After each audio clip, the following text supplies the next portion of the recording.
packed some bags and we headed west. Thought that it might be the best thing for us. I was thinking about me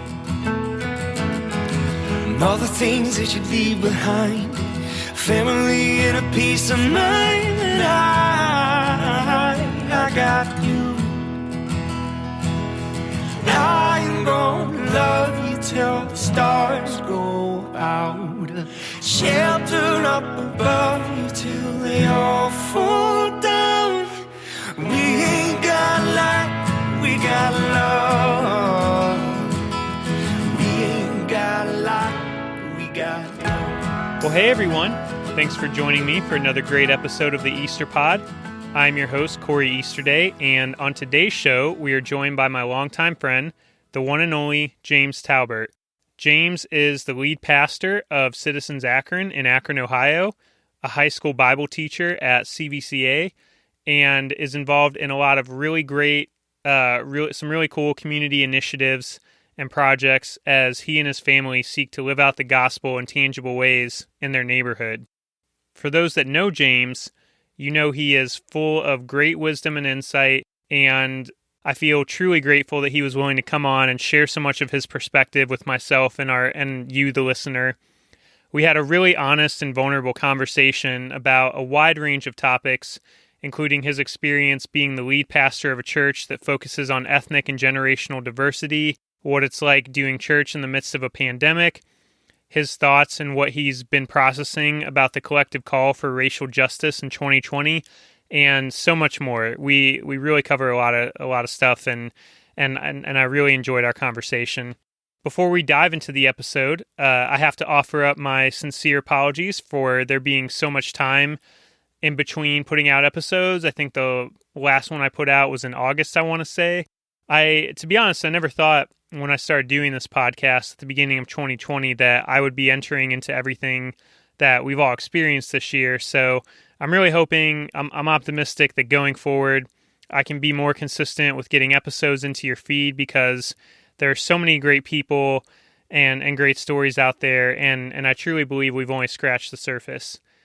That being said, James and I recorded at the beginning of October, which you will easily be able to tell from the beginning of our conversation when we talk about the start of our fantasy football league season.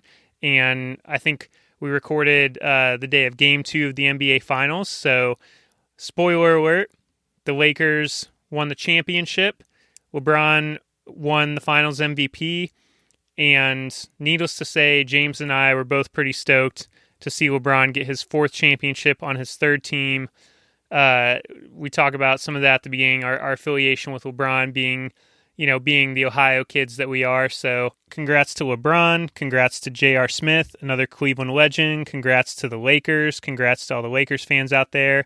I'm definitely celebrating alongside you, even though, if I'm being honest, I wish LeBron, I wish it was his 4th title, that he won that with Cleveland, but hey, nevertheless, I'm excited for him and all the Lakers fans out there. So, quick reminder that if you like the show, be sure to follow us on social media. You can find us on all platforms at the Easter Pod. If you're new to the show, be sure to. We have 14 episodes before this one with a lot of great conversations with a lot of some pretty phenomenal people that honestly I can't tell you how lucky I felt to be able to get some of the guests we've had on. I mean, these folks really have a lot of great stuff to share. So hope you'll check out those episodes if you're new to the podcast. And you can also give us a rating and leave a review on Apple Podcasts if that's your platform of choice, which definitely helps the show. And wherever you're listening, be sure to subscribe so that you don't miss an episode. And last but not least, also be sure to check out James and his work with Citizens Akron by heading to citizensakron.com, visiting their website, or you can follow them on social media. I know they're on Instagram and Facebook. Just search for Citizens Akron at Citizens Akron and check them out. Without further ado, my conversation with James Talbert.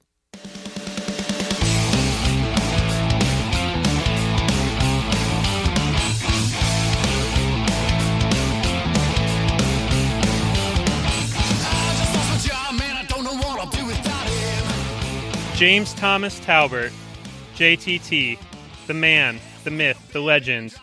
Welcome to the Easter Pod, man. I really could not be more excited for our conversation, and I really appreciate you being willing to come on the pod. How's it going? How you doing today? Oh man, it's a good day. Anytime I can share time and space with good friends, old friends who are good friends, yeah. Anytime I can share space with the homies, it's good. So today's a good day. I couldn't agree more. I completely echo that sentiment, and I'm really glad that we're getting to hang out and spend this time together.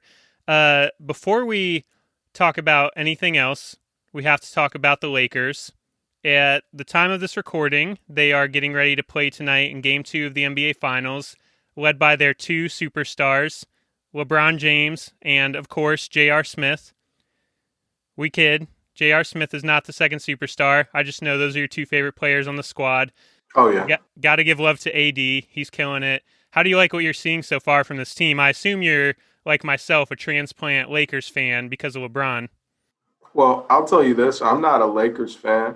The Lakers could blow up for all I care, but just blow up after you give LeBron James his ring and J.R. Smith. So, yeah, I feel like the Lakers now, especially that they have J.R. Smith on the bench, they're a Cleveland transplant. Yeah, in the words of Alan Swoop, I'm from the same soil as Gloria James' son. So wherever Gloria James' son is playing basketball, I'm rooting for them and him to win. So, amen, brother. Amen. Just a kid from Akron, right? Just a kid from Akron, man. I mean, technically, I grew up in Wadsworth for, till I was like 10, but I like to consider myself just a kid from Akron.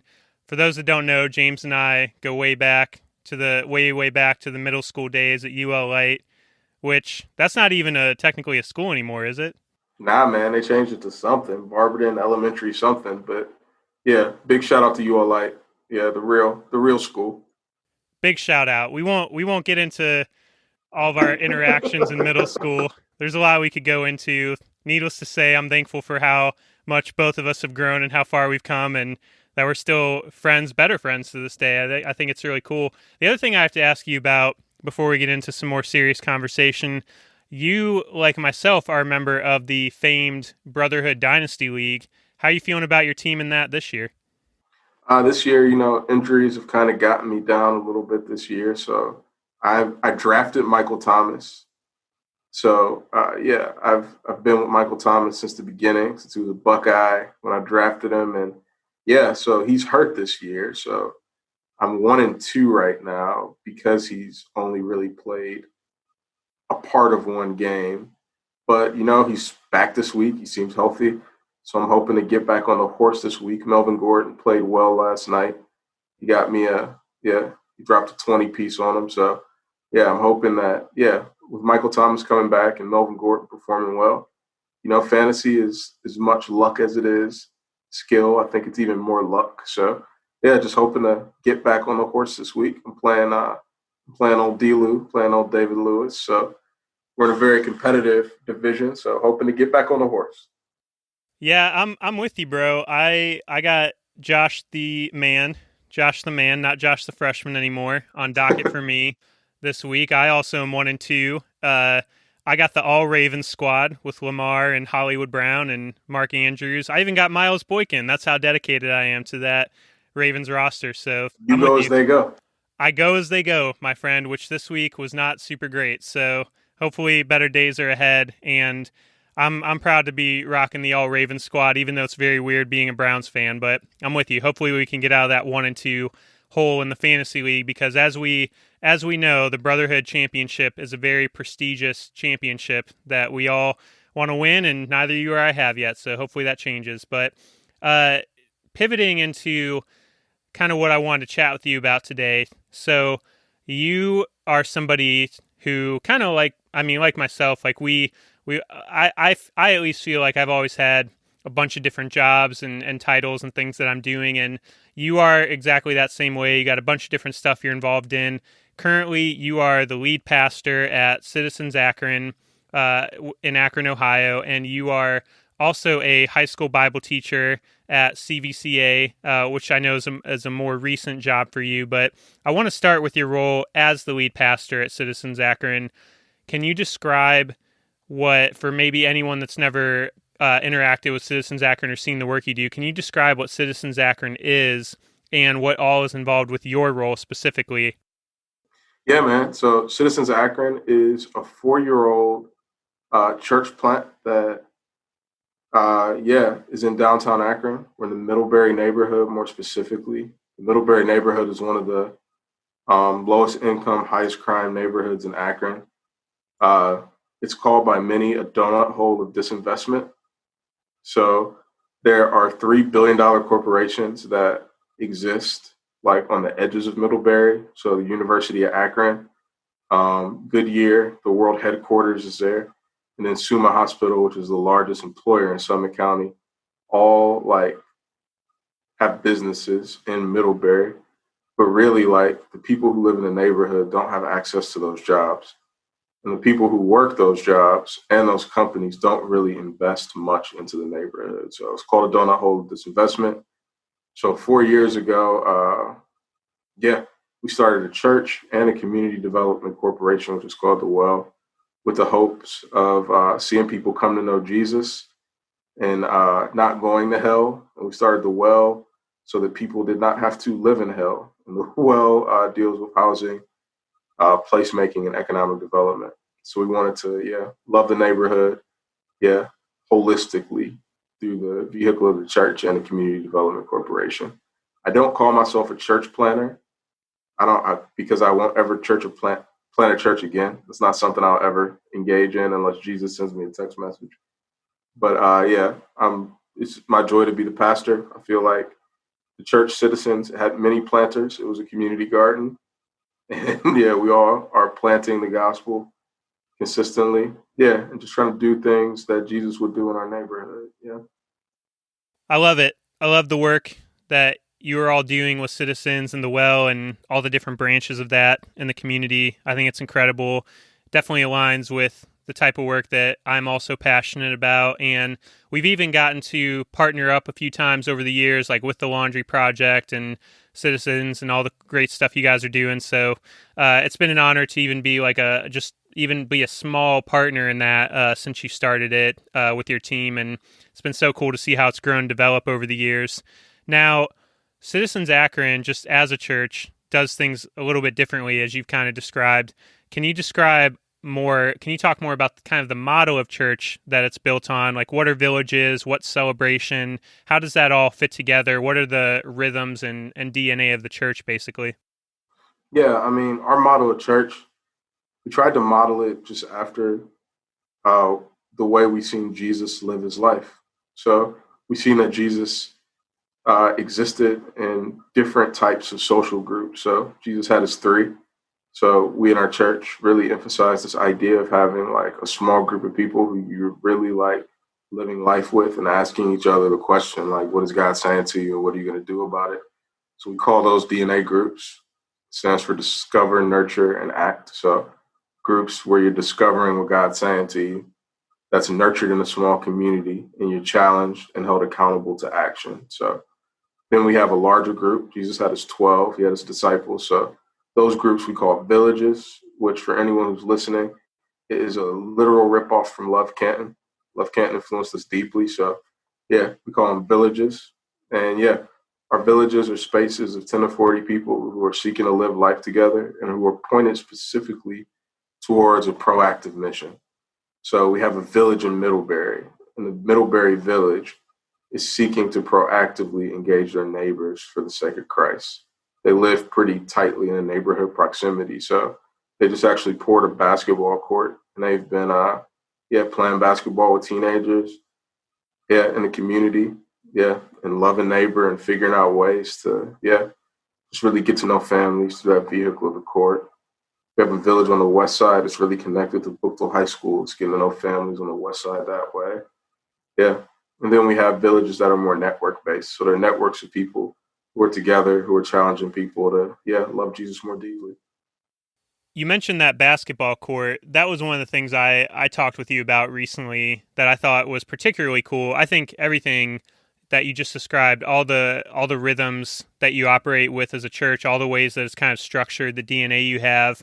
I was a part of Love Canton, as were many of our close friends. So I'm 100% on board with Citizens and, how you've modeled church, maybe in a similar way. Obviously, you've contextualized it to the Middlebury neighborhood and the community development work you're doing. And I think it's cool how it all fits together. But that basketball court in particular, I just thought was so cool. You and I have played basketball together a ton over the years at different open gyms and in college. And we've seen how it can bring people together, how it forms a community within itself. And I even told you that when I was growing up, the church that was next to my apartment complex I lived in as a kid, they put in a basketball hoop specifically for me because I loved playing so much. And that was such a cool gesture. And, I just know that doing something like that, those practical action steps of, you described the way that you do community as a church, but then that way that as a church you are actively engaged in the neighborhood. All of that is so powerful. What has it been like to do church, especially the way that you guys have structured it? What's it been like to do church during a pandemic? I mean, I would say like everyone else, has been difficult. Like, yeah, they don't train you in school and no one disciples you in what to do when you're in a global pandemic. So it's kind of just a deal where, yeah, you do your best. And yeah, we have people who gather in villages still. We've been doing an online deal, which I loathe. Yeah, it's the bane of my existence, but it's a blessing that we can still like connect through online stuff. And yeah, we're developing a plan now to restart our celebration in a socially distanced way. But yeah, one thing that I really enjoy, yeah, doing myself and like developing is what we call digital liturgy. So a guy named JD, who's really awesome, developed these digital liturgies. And at Layer Creative, he, yeah, basically just laid out a structure where we can really like record our sermon, put it on an online platform, but then just have discussion questions and weekly challenges and a central place to put our announcements and a space for people to give. So it basically takes everything we would do on a Sunday morning and it puts it right in the liturgy that people can do, yeah, throughout the week. So it's pretty cool. You mentioned how Citizens Akron is a church plant. We're not going to call you a church planter, like you said, right? But Citizens Akron is a church plant. So take me back 4 years ago, even further back as this vision is kind of developing for you and your leadership team. I'm just curious, what's it like to plant a church in general? You and I have a lot of friends that have done that. You've done that. I was a part of I've been a part of various church plants, not necessarily doing the actual planting, but just churches that would fit that description. What was that process like for you, taking Citizens from, a vision, a calling, to a living, breathing organization? Yeah, so I would say Citizens is a really unique, it's a really unique type of church plant. So I felt the Lord just really like stirring my heart to be back in Akron. Akron's a city I love. Like, yeah, I love it with my heart, man. Even when it doesn't make sense in my head, like, I just love the Akron area. I'm a native of the area. Like, we always predominantly lived in Barberton, but we lived in Akron a bit. And my dad lived in a bunch of places in Akron. And I just love this area a whole ton. So, yeah, even though I was only 20 minutes south, I was just kind of stirred to really be back in Summit County and to be back in Akron and to figure out what it meant to, like, love neighbor well. And for me, it really started a guy we knew in high school, was a friend of mine I played football with. He passed. Yeah, he overdosed on heroin. And at his funeral, I just seen so many people that we grew up with and so many people we went to school with and teachers. And yeah, it was like the community that we grew up in was at his funeral. And I just had this realization, like, I believe it was a God moment, like a Kairos moment. I just had this realization that, wait a second, the only time that this group of people or this community of people would ever gather in a church is for a funeral. So I began to ask the question, like, what would it mean to take the church to them? What would it mean to be the church in the spaces we live, work, and play? And to be a gospel witness, like, out there? What would it mean to, like, get out of the shell of the building and really do something in neighborhoods? for people who had never stepped foot in a building. So yeah, I decided then like, yeah, I wanna push towards and run towards what that would mean. So I moved a couple months before I got married, and yeah, I lived right across from a high school called Akron Garfield, and I went over and I talked to the head football coach, and me and Skylar, shout out Sky if you listen to this, man. Yeah, my partner in this, man, 1,000 grand. So we walked over, and a guy named Brandon Keitlinger got us a meeting, and we're with the head coach, and we're like, hey, we want to start a church here in the neighborhood, like for people who would normally go to church. We want to be with the football team and support you guys as a way to really get to know the neighborhood. Can we bring dinners? Can we bring signs? What can we do?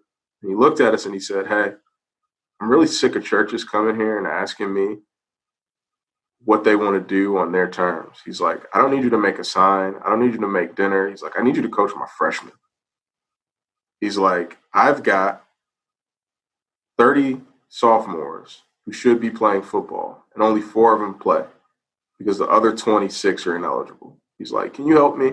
He's like, can you coach my freshmen and help them be eligible? So me and Skylar were like, sure, we'll coach the freshmen. And we didn't have any idea what we were getting ourselves into, but that day we became freshman football coaches. And what's incredible about that is like, yeah, I still have deep relationships with many of the young men. Like now they're grown men and we're friends and it's awesome. And we're still like trying to figure out ways to support them. Some of them have come to know Jesus, some of them haven't. And yeah, we still love them or living in community with them and watching one of them play D1 football at Pitt right now, who met with us before he left. And we talked about faith and yeah, he grew up a Muslim, but yeah, we're still in community and still doing that. So after that, we really, it was really a deal where we didn't really know where to go from there. And I was having a conversation with a woman who was in our community, who's actually, on a missions trip in a location I can't say on the podcast. Not on a missions trip. She's a missionary in a location I can't say on the podcast, but she told me I needed to meet a guy named Zach. And we met Zach, and he was doing much of the same work in the Middlebury neighborhood. So we decided to merge our communities together and start a church from there. So, yeah, we're the compilation of 2 communities who are, still becoming one over the course of 4 years. So that's us as Citizens. How have you seen Citizens develop and grow and morph and change over those 4 years? Yeah, I mean, there's just been a lot. I mean, yeah, I'm Black and Zach is white, and we're the 2 primary leaders of the church. And I wanted to start a church that wasn't a Black church or a white church, but that was just a church. And that we did things intentionally to, be multi-ethnic and multicultural and multi-generational, all those multi-words. And I would say at the beginning, we started and we're like, we're going to sing different songs and we're going to preach together and we're going to do all this stuff. And it was great. But I mean, like, I think I've learned over the last few years, like this conversation, when we talk about race, it's just far more complex of a conversation than I ever could have imagined. I mean, like growing up in Barberton where we did, like there was Black people, there's white people, there were Bosnian, Serbian refugees in Barberton. They're like, you went to Barberton and I mean, for me at least, like I didn't think about race much. Like it wasn't something that I was like, you know what, the people here are racist and forget them. The craziest thing ever is like I don't remember experiencing racism growing up in Barberton. Like I thought that was like something of the past. But then like when I was introduced to white evangelicalism at Malone, it was like my real introduction to like institutionalized racism. And it was wild to me that like I could grow up in a secular environment and not like really bump into racism. And I know there was a lot of classism in Barberton and lots of other things, but like, at least from my perspective, I didn't encounter a whole ton of racism. But man, like, here comes white evangelicalism, and like in the same hand, here comes racism. And yeah, it was just wild, man. So the conversation's just, it's far more complex than I ever could have imagined. And it's trying to be a multi-ethnic church. It's been far more complex, than I ever could have, imagined. Yeah, you talk about the complexities of trying to be a multi-ethnic church, of trying to focus on the work of racial reconciliation, and from the time that you and Zach and Skylar and your whole team came together and started Citizens to now, is, I'm sure you've thought about this, but the timing is just crazy in that it seems like about that time 4 years ago is when our country as a whole, from a bigger picture perspective, we started to see more, and before that, before 2016, of course, but it seemed to start to crescendo in 2016, and then all we've seen the last 4 years, and then especially with what's happened this year, with very high profile cases of like Eric Garner and Philando Castile and Breonna Taylor, George Floyd, Ahmaud Arbery. I mean, anytime I start listing names, my heart always starts to break and gets really heavy, because the list could honestly just keep going on and on of these high-profile cases and killings that we've seen, and that's led to a lot of the complexity with race and racism. And you describe your own personal experience of where we grew up. I would echo a lot of similar sentiments that you expressed about just the difference in kind of where we grew up to where we started, the spaces we started to be in more like in the church and in evangelicalism, and just thinking of all of that kind of brought together. And that is the territory, that is the landscape that you are navigating, both as a human, as a person, as citizens, as the well, all that stuff. And I'm just curious, like, have you seen any kind of success in that vision, any kind of, in the vision of racial reconciliation, being a multi-ethnic church? What has the positives looked like in that? Where have you seen like growth and maybe success in your mission? Because all this stuff we've been working through as a country, it's not new to you. It's not like this is built into the core DNA of what you're trying to do. Like, where have you seen it be successful? Man, I would say like, I think we've really seen like God's kindness and God's hand like really move like out in the neighborhood. Like it's been really cool out in the neighborhood. Like sadly in our country, like white evangelicalism is one of the great bastions of white supremacy. So like that is, we're rowing upstream there. And like the reality is like within our church, like, a lot of folks come from white evangelicalism. So like when you try to like start a community where you're blending like Black folks who are extra sensitive, and like we're extra sensitive because many of us have like existed in white evangelicalism and we're just exhausted. So that exhaustion causes like deep sensitivity.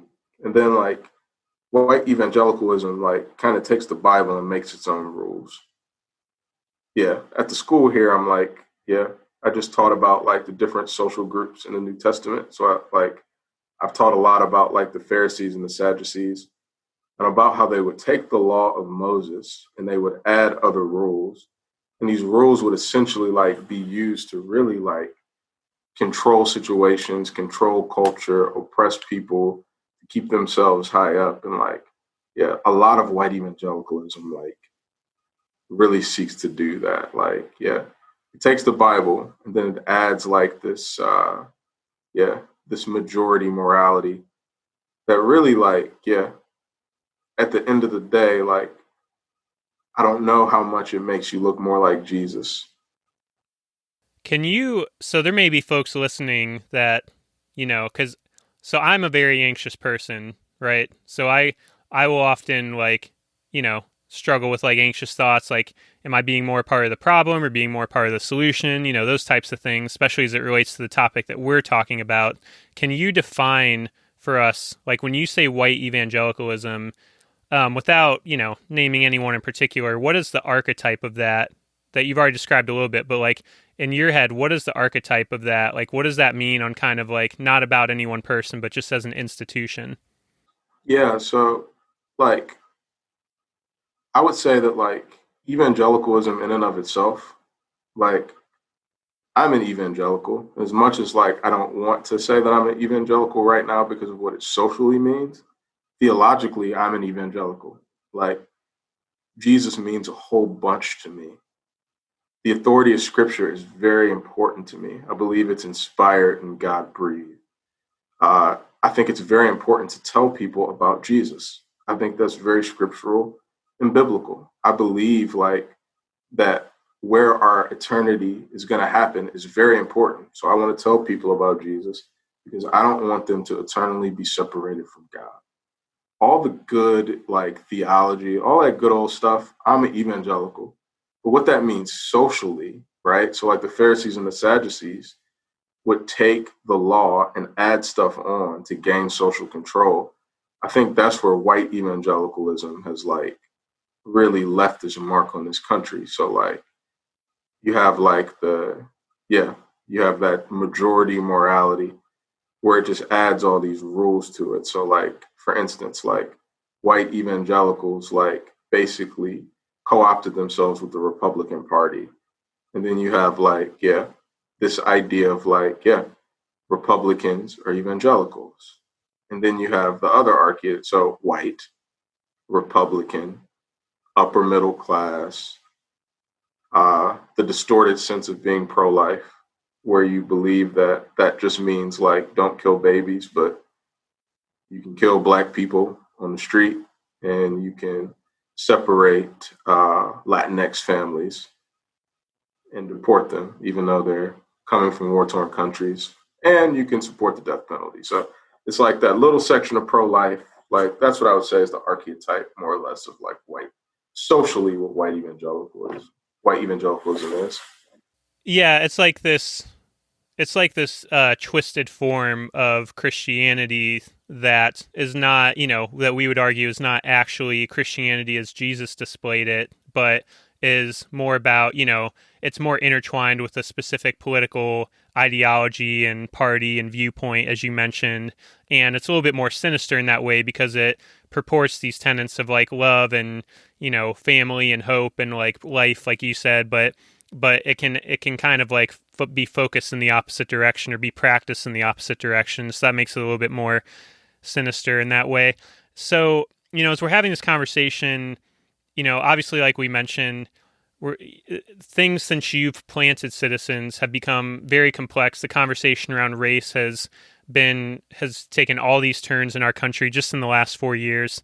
And, this year, 2020 specifically, like we've seen a renewed focus, again, probably mostly from white people, because let's be honest, this, none of the things that have happened are new, but like we've seen a renewed focus on racism in our country, and a lot of people talking about what it means to not only be actively opposed to racism, anti-racist is another way to say that, but also proactively a part of the solution.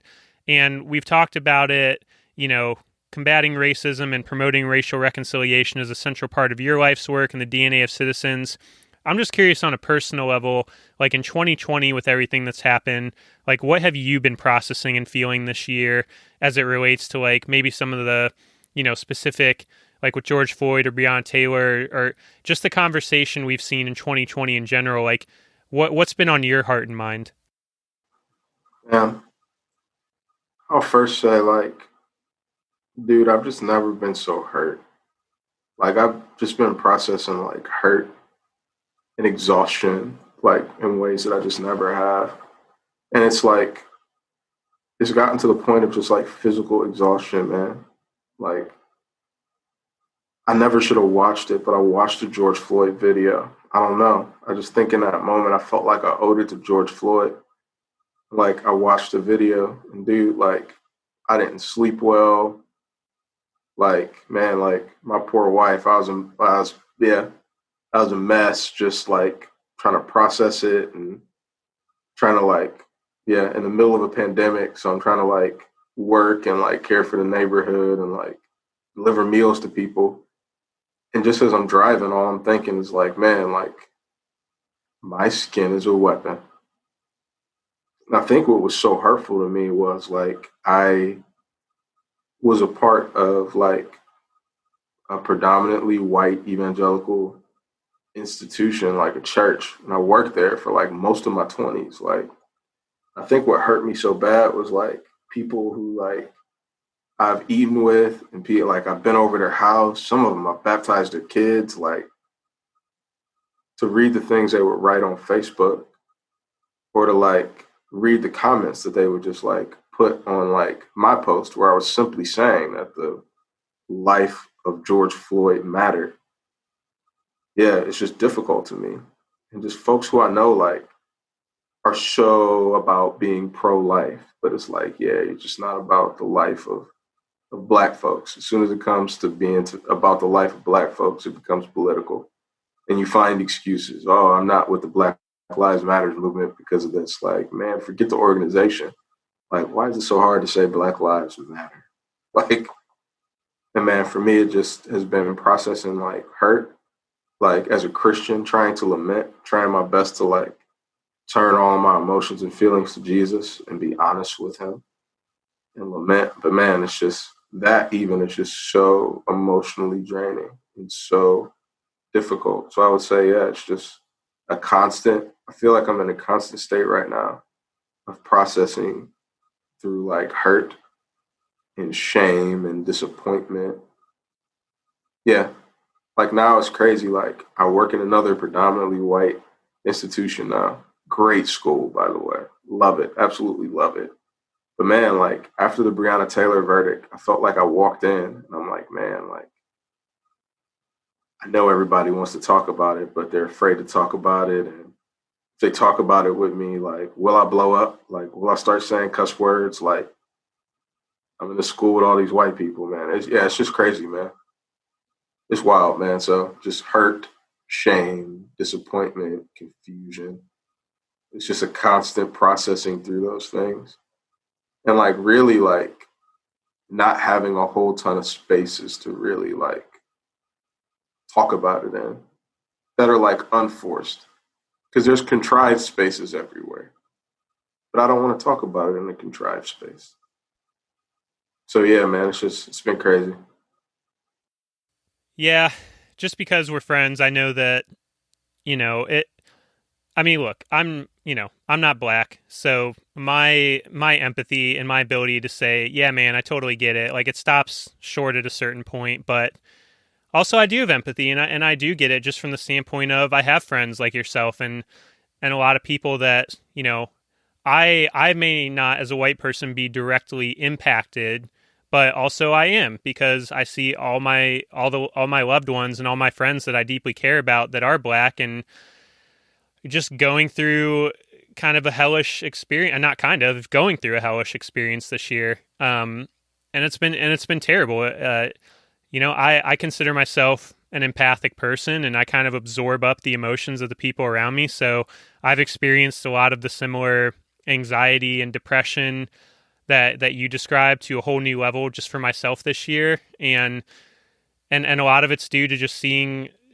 getting on social media, seeing people come at each other, seeing people's inability to, like you said, kind of embrace just that simple idea that Black Lives Matter and why is this such a struggle? Why is this so hard? Why can we not just collectively kind of mourn and experience empathy together and stand up for what's right? And it's been difficult, but, I appreciate you sharing that and especially like what you mentioned about how you're feeling. I appreciate you even being willing to come on this pod and talk about it because that's kind of the dual reality of the position, someone like yourself gets put in these circumstances is you're stuck mourning and processing your own deep emotions and feelings and trauma while also, being expected by a lot of people to communicate that and even in a public way and kind of you're almost like viewed as the bearer of the burden for like the whole, Black community or Black experience in some circles and in some settings. So what you talked about having safe places that are truly safe where it's not, you have this weight on you or it's forced or all that. that's so important. It's why I'm such a big advocate in general for therapy for myself and so many others. Like, we all need a space where we can process that. And, so I just appreciate you sharing that. It's heavy stuff. I know it's a lot. I did want to ask, a couple more questions on the topic. Like, why do you think there has been, because I've seen you post about it and I agree 100% with what you've said. Like, why do you think there's been so much opposition to the Black Lives Matter movement, especially within certain parts of the church? What do you wish people would understand about even the phrase itself? Yeah, man, I think first things with the phrase, like, I've had so many conversations with people where they first off are like, yeah, well, and they start, and they're mostly white people, but some black people as well. Like, they start off and they go, well, I agree with the statement, but I just don't agree with the movement. So I can't like be down with the statement. And for me, it's just like wild because like some of those same people, I'm like, okay, but you can call yourself a Republican or you can call yourself a Democrat. And you can like tie yourself to this political party that is both good and evil simultaneously, but you can't say a statement, even separate from a movement. You can't say that Black Lives Matters, even though you know that's important to your neighbor and Christ calls you to love your neighbor as yourself. You can't, for the sake of your neighbor, be okay with a statement that simply says Black Lives Matter. In our world today, as Dr. Soon-Chan Ra says, I believe it's a prophetic pronouncement because what it's literally saying is it's giving dignity, worth, and value to a people in a country that has stripped away the dignity, worth, and value of a people group since 1619. We were stolen and landed on Turtle Island, as our native brothers will call it. So for me, it's just like wild. And for me, like, there's a statement and there's a movement, but at the end of the day, like, my question would be like, do you believe that Black Lives Matter or not? And do you truly seek to like love your neighbors of color and show them that you truly love them? And my thing with like, man, with with evangelicals, and I don't seek to like beat up evangelicals. Like, again, I theologically am an evangelical, but like the thing with evangelicals, man, like, I think in trying to like stand against platforms, sometimes like we forget that behind every platform there's people. And I think like we find ourselves standing against people when we're called to love people, even our enemies, especially our enemies who are on opposite sides of platforms. So I think the us versus them mentality, that is a mentality of this world, has just like crept into the church and is, blowing up things right now in very detrimental ways.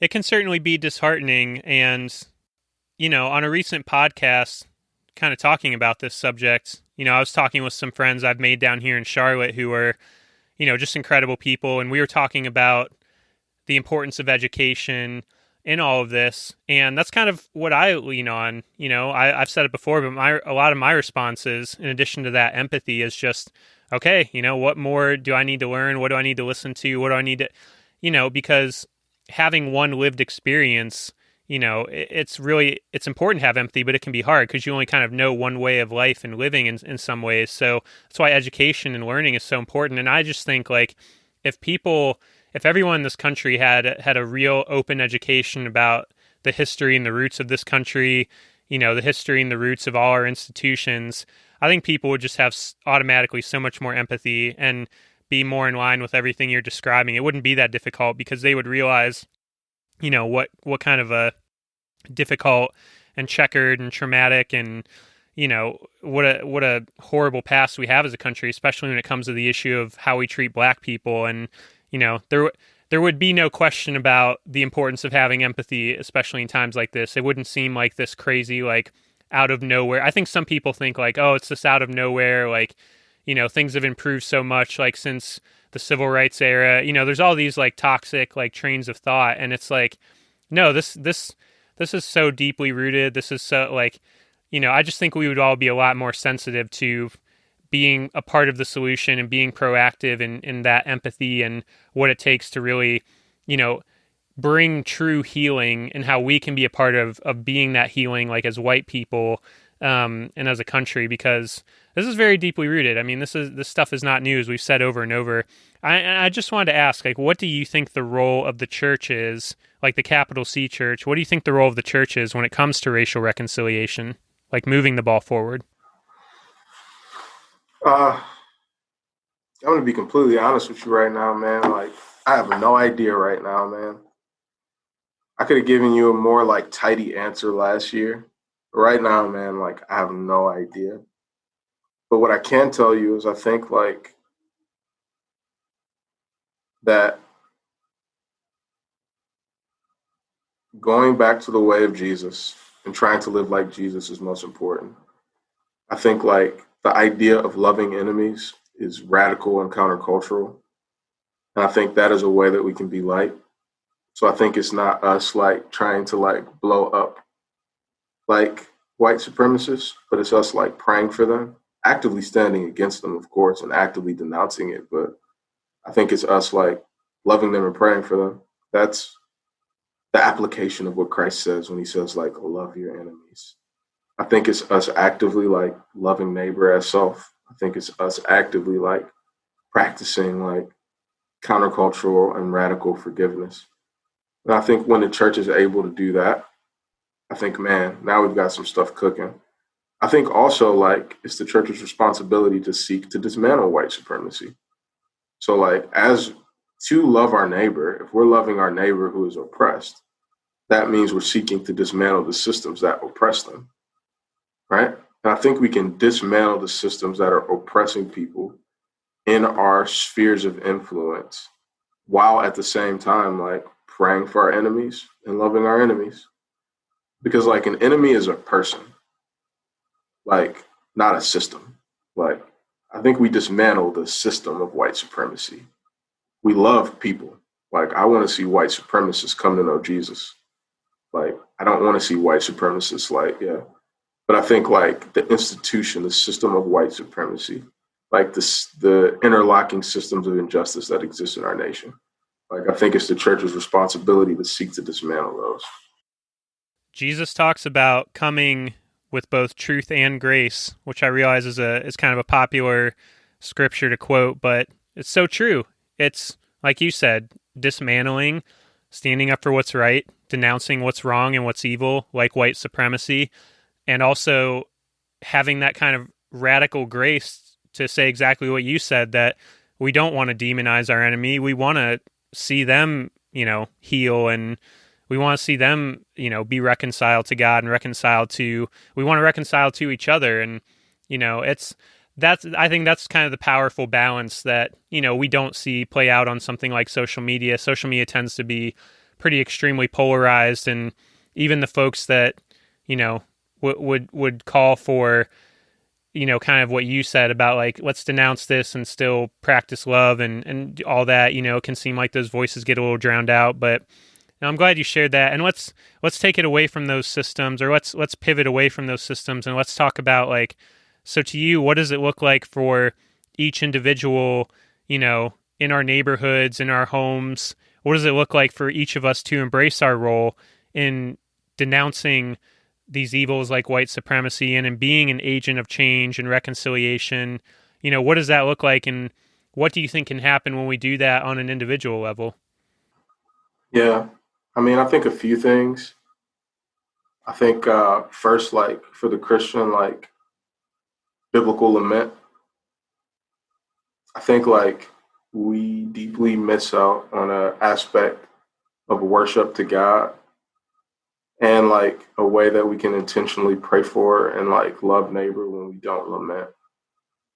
Like I think the idea of like taking our real emotions and real feelings, real disappointments, real confusion before God and asking him like, what the hell is going on? Like, what's happening? I mean, I think that is what's happening in the Psalms, and that's what's happening surely in Jeremiah in the book of Lamentations. So I would say, yeah, engaging biblical lament intentionally as individuals and as a community is step one, and it's incredibly important. And I would say step two is, after George Floyd happened, it was so crazy. Man, everybody's starting blogs and podcasts, and everybody's like, this is the way that we go about like fighting against racism. When most people fail to realize that there have been people who have been fighting against this in their neighborhoods for years. For years. There are people who have been on the ground seeking to see these systems dismantled in your location for years. I would say step two is like figuring out what it means to join them in that action. And I would say like joining them in ways that like make you uncomfortable. In ways that make you uncomfortable. A wise man once told me, like, he said, the gateway to kingdom leadership is uncomfortability. He's like, until you feel uncomfortable, then you're not really like stepping into kingdom leadership in impactful ways. And I would say, man, like your local homeless shelter has been fighting to do that. The local youth programming in your neighborhood that is living life with kids who nobody else cares about and who society has written off. They're doing that work. Your local community development corporation is doing that work. There are folks in your neighborhood, I guarantee, wherever you're at, someone within 5 miles of you who's doing that work. I would say like support them, get behind them, like before you seek to start something. But yeah, I would say second, get your hands dirty. It's not that easy. Like it's not that hard. Like, yeah. Lament biblically and get your hands dirty.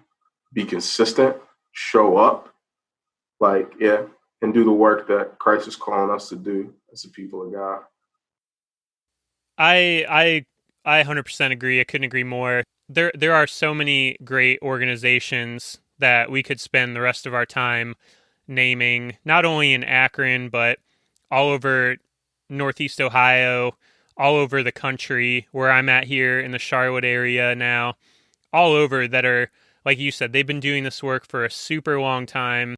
They are dedicated, they are committed, they are locked into what's happening in their neighborhood and in their communities. They're doing that hard work of community development and reconciliation to God, to the neighborhood, to individuals. And, you know, I would just echo that. That's something I've been very passionate about, is like advocating on behalf of the work even other organizations are doing, and just could not agree more with that sentiment. And I hope that, you know, wherever anyone's listening to this, I hope that they would take that step of, you know, yes, use your voice. You know, I think it's important that we use our voices and do that in a way that seeks to unite, but also, you know, like James said, seeking out like what exists kind of where you're at that you can get involved with and get uncomfortable, learn, grow, and you know, roll up your sleeves and kind of do the hard work, because change doesn't happen overnight. Our problems didn't happen overnight, so the solution's not going to be an overnight thing. So I think it's really important, and I'm glad you shared that.